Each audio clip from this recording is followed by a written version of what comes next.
বলা হয় প্রশ্নবিদ্ধ তিনটি নির্বাচনের মধ্য দিয়ে ক্ষমতায় বসেছিল শেখ হাসিনা সরকার। জনগণের ম্যান্ডেট না থাকার কারণে ক্ষমতায় টিকে থাকার হাতিয়ার হিসেবে তারা ব্যবহার করেছিল পুলিশকে। সরকারের প্রশ্রয়ে পুলিশও ছিল বেপরোয়া।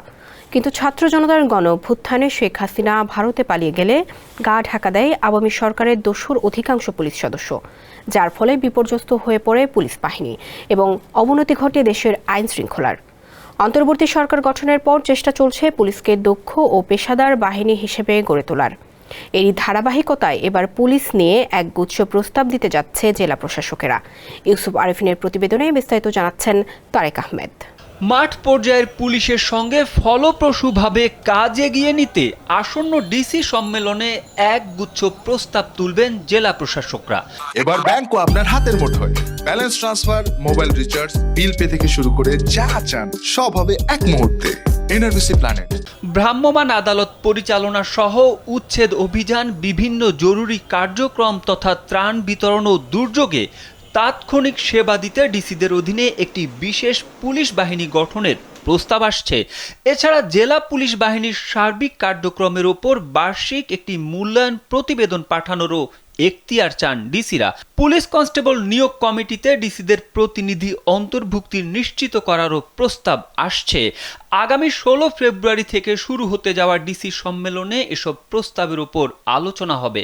তবে প্রস্তাবগুলো বাস্তবায়ন হবে কিনা তা যাচাই বাছাই করে সিদ্ধান্ত নেবে স্বরাষ্ট্র মন্ত্রণালয়। কারণ প্রস্তাবের পক্ষে বিপক্ষে পুলিশ ও প্রশাসনের পাল্টাপাল্টি যুক্তি আছে।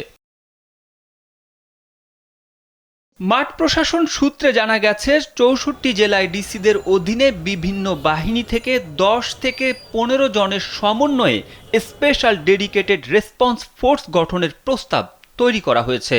প্রস্তাবের পক্ষে যুক্তি তুলে ধরে বলা হয়েছে, জেলা ম্যাজিস্ট্রেট নিজে কিংবা তার নির্বাহী ম্যাজিস্ট্রেটরা বিভিন্ন সময় ভ্রাম্যমাণ আদালত পরিচালনা, উচ্ছেদ অভিযান চালিয়ে থাকেন।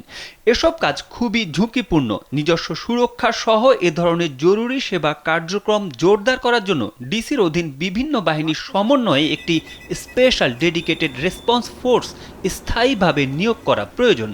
কারণ এ ধরনের তাৎক্ষণিক ব্যবস্থা গ্রহণে বিদ্যমান বিভিন্ন বাহিনীর সম্পৃক্ততার ক্ষেত্রে দূরত্ব থাকায় এসব কাজের সময় ক্ষেপণ হয়।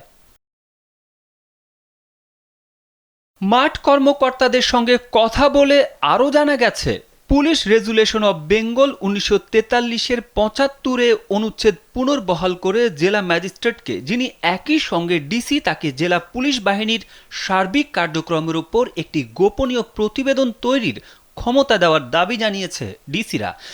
আরও যেসব প্রস্তাব আসছে তার মধ্যে অপরাধ ডাটাবেজ ও ন্যাশনাল আইডি ডাটাবেজে জেলা ম্যাজিস্ট্রেট ও উপজেলার নির্বাহী কর্মকর্তাদের প্রবেশাধিকার চান ডিসিরা। এছাড়া ভ্রাম্যমাণ আদালত আইন 2009-এর বিধিমালা তৈরির পক্ষে প্রস্তাব দিয়েছেন ডিসিরা। তারেক আহমেদ, কালবেলা।